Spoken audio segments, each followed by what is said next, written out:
Olá, novelover! Eu sou Esdras e quero saber se você viu a novela ontem. Se você é novo por aqui, seja muitíssimo bem-vindo. Também apaixonado por teledramaturgia e tudo que envolve este universo, aqui é o seu lugar. Aproveita e já se inscreve no canal, assim você não perde mais nenhum vídeo a partir de agora. Porque hoje nós teremos um vídeo bem legal, relembrando alguns personagens que tiveram dupla identidade nas nossas novelas.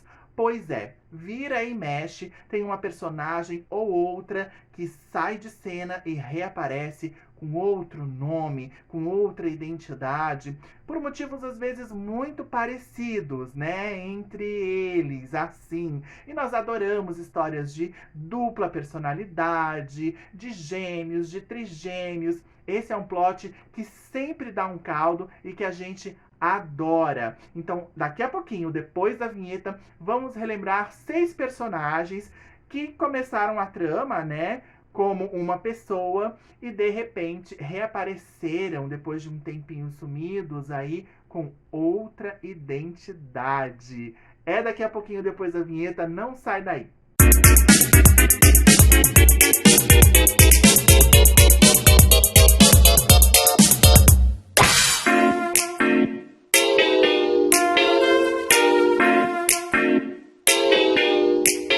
Então, gente, vamos começar com um caso clássico, uma história clássica, uma personagem clássica de uma novela mais clássica ainda da nossa teledramaturgia. Eu já vou chutando a porta e falando aqui de Selva de Pedra, versão original de 1972, escrita por Janete Claire, onde a protagonista, a sua grande mocinha Simone Marques, vivida por Regina Duarte, tem ali uma vida muito complicada, né? Ela é vítima de várias situações difíceis, atentam contra a vida dela, e num desses atentados, quando ela tá ali na estrada com o fusquinha dela, ela é arremessada para fora da pista, ela acaba sendo dada como morta. E como tem muita coisa envolvida nisso, além do medo dela de tentarem novamente acabarem com a vida dela, ela retorna tempos depois à trama como Rosana Reis, uma mulher muito bem sucedida, né? Aí ela vem com uma peruca, com uma coisa bem diferente para se disfarçar. E claro que o seu grande amor, né, o seu par romântico na história, o Cristiano Vilhena, acaba reconhecendo, mas ela bate o pé e diz que não é ela, até para se proteger. E aí fica aquele clima, né, entre os dois, a novela inteira. Em 1986, é claro que esse grande plot se repetiu agora na pele, a Simone na pele da Fernanda Torres, que fazia a personagem no remake dessa trama, que foi escrita pela Regina Braga e pelo Eloy Araújo. E a caracterização da Fernanda Torres como Rosana Reis estava muito engraçada. Aquela peruquinha Chanel que colocaram nela, meio loira, e aquela lente de contato azul ficou super over, gente.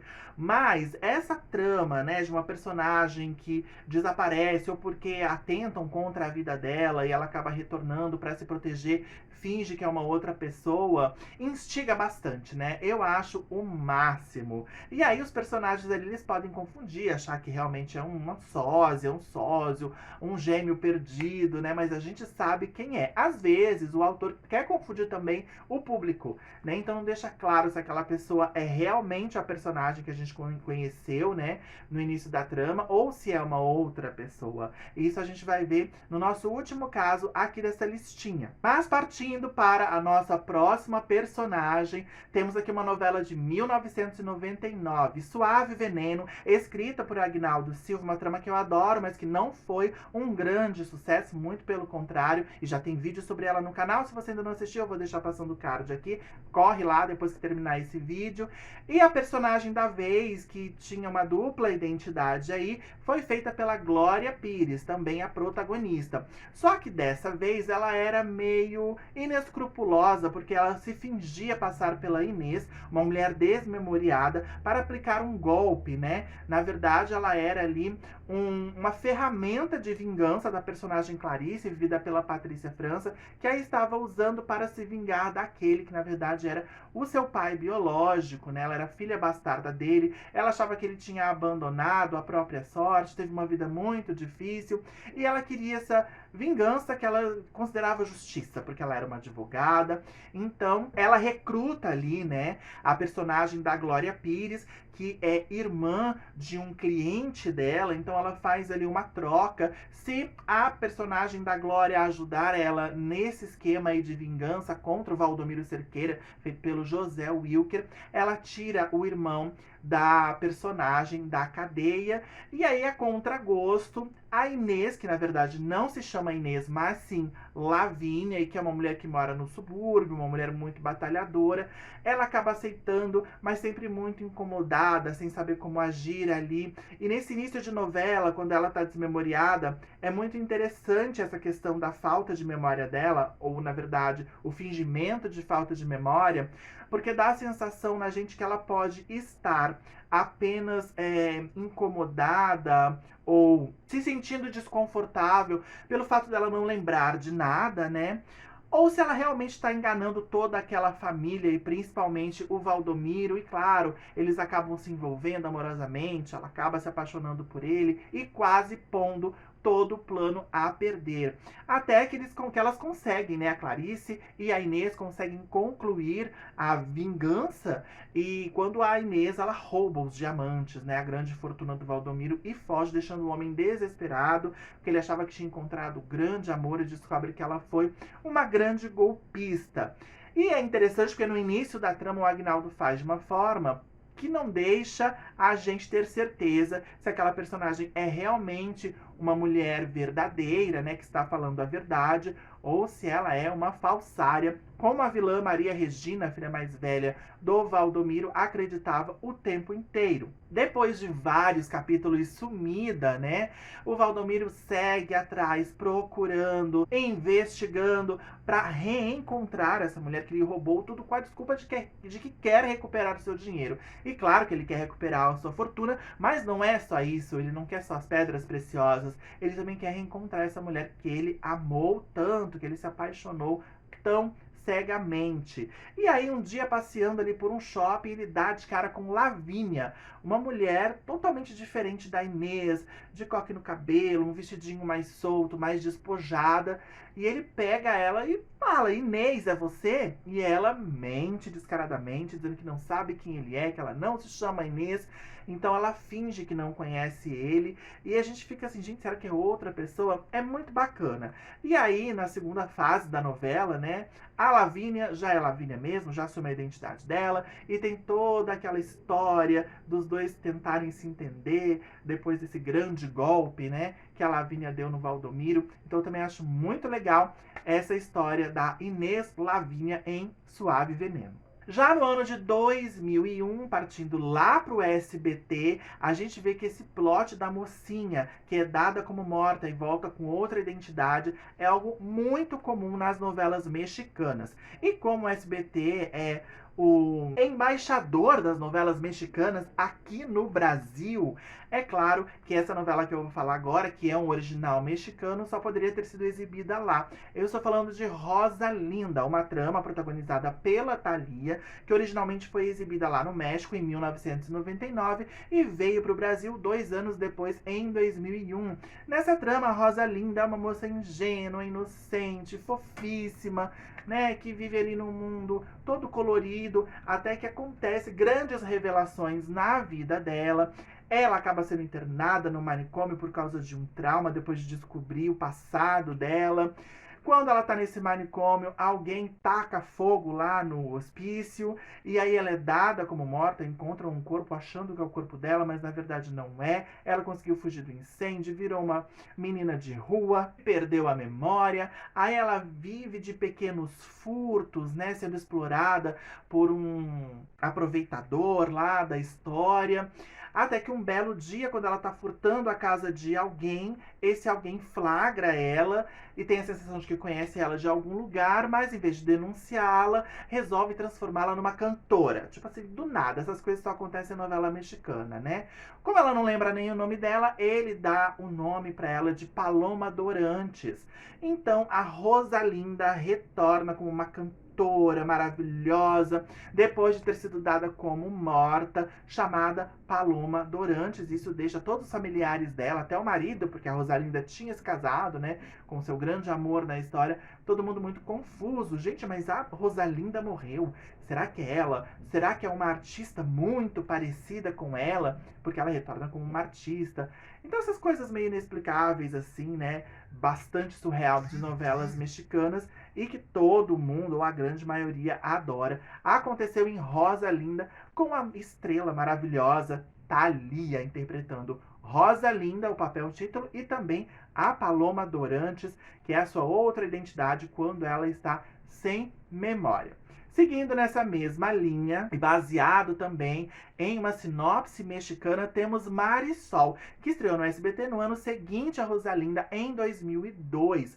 Esse original mexicano, ele foi adaptado aqui para o Brasil pelo Henrique Zambelli, teve a Bárbara Paz como a grande protagonista, também no papel título de Marisol. E a Marisol é uma moça muito pobre, também muito ingênua, sofredora pra caramba, que descobre em determinado momento que ela é uma super herdeira de um multimilionário. E quando ela entra nessa família, ela vira alvo, obviamente, né, de muitas maldades, muitos vilões, pessoas que querem ela fora dali, que não querem dividir a herança de jeito nenhum. Então ela está num ninho de cobras. Em determinado momento, eu não sei se tentam matar ela ou se ela sofre um acidente. E aí, muito assustada, né, depois de ter sido resgatada por uma outra família, ela acaba assumindo outra identidade para se proteger, de Verônica Ramos. E aí coloca uma peruquite, gente, aqui, ó. Aqui, um pouquinho abaixo da orelha, preta na Bárbara Paz. Fica linda. Eu acho linda aquela cor para pessoas muito claras, assim, com cabelo bem escuro, eu acho que fica bonito. Mas fica muito engraçado, porque basta ela colocar aquela peruca e quando ela se apresenta à família Lima do Vale como Verônica Ramos, ninguém reconhece ela, gente. Ninguém fica nem na dúvida que pode ser a Marisol viva. Então, bem na linha aí de Rosalinda, tivemos Marisol. Só que no caso, a Marisol, ela tava com a memória boa, ela não tinha perdido a memória no acidente, ela fez tudo de caso pensado mesmo para se proteger daquela família, então se vingar de seus algozes e ocupar o espaço que é seu de direito como herdeira do seu avô milionário. Seguindo então, 5 anos depois, aqui no ano de 2007, temos mais uma novela de Agnaldo Silva e o único homem dessa lista. Eu estou falando do protagonista masculino de Duas Caras, vivido pelo Dalton Vig, que começa a novela já como um grande golpista, né? O nome verdadeiro dele é Juvenaldo, mas a gente só escuta esse nome em flashbacks quando ele ainda é um pequeno infante, né, que está ali aprendendo a arte dos golpes com o seu mestre, vivido pelo Tarcísio Meira. Se eu não me engano, era Hermógenes, em homenagem ao personagem do Tarcísio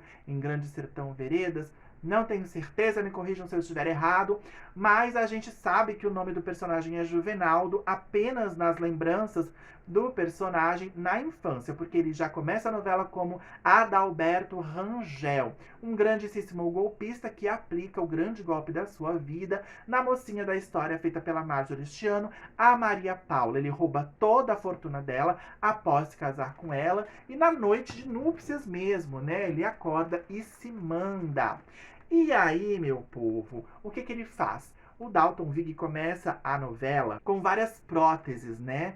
Pra ter um rosto diferente ali no início e depois justificar que ele fez uma cirurgia plástica e mudou totalmente e se transformou no Dalton Vig de verdade, porque na segunda fase da história, que acontece eu acho que 10 anos depois, aparece ele belíssimo, depois de várias cirurgias, né, para fugir ali das pessoas que ele aplicou o golpe, como um empresário muito bem sucedido chamado Marconi Ferraço.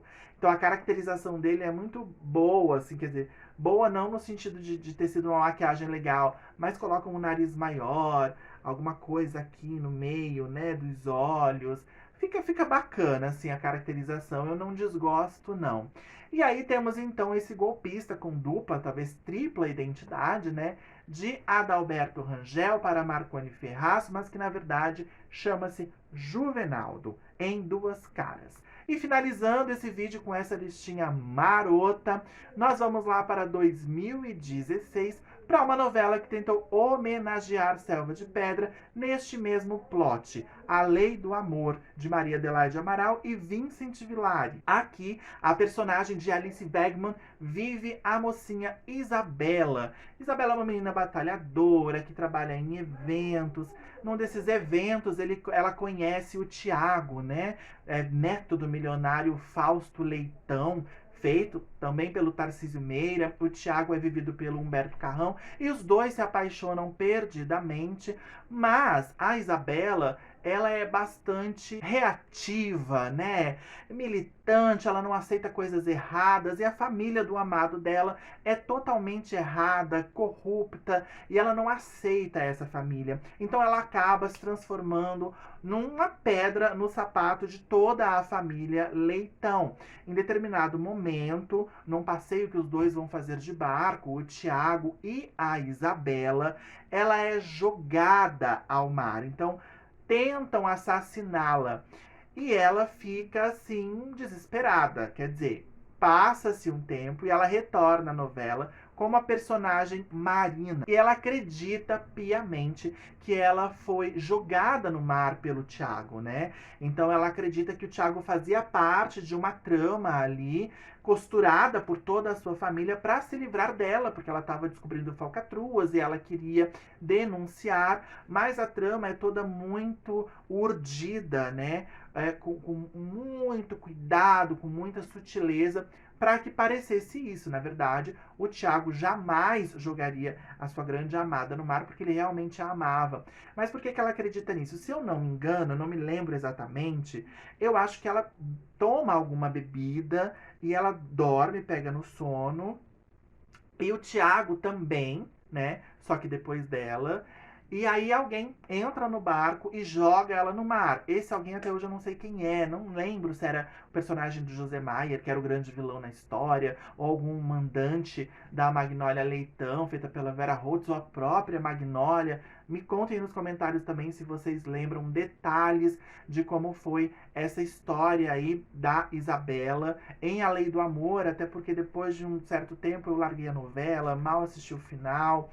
Aliás, aquele final de A Lei do Amor é meio melancólico, meio triste, eu não sei se eu gosto tanto, porque quando a Isabela retorna como Marina, o Tiago fica enlouquecido porque ele quer reconquistar aquela mulher. Só que ela não acredita mais nele de jeito nenhum. Então eles acabam vivendo uma relação meio tóxica ali, né? Onde, quando ela aceita reviver esse amor, esses momentos com ele, é sempre com o pé atrás, querendo descobrir alguma coisa ou querendo se vingar dele. Então realmente a relação fica bem indigesta e bastante tóxica entre o Tiago e a Isabela. E eles acabam não ficando juntos no final, né? Porque eles não acreditam mais no amor um do outro, embora eles ainda se amem bastante. E eu me lembro da última cena, assim, a cena final, congelamento da novela, onde aparece o letreiro fim, que é os dois caminhando ali pela Paulista e eles se encontram por acaso e tem um final em aberto. Será que eles vão se entender finalmente? Será que cada um vai seguir o seu caminho?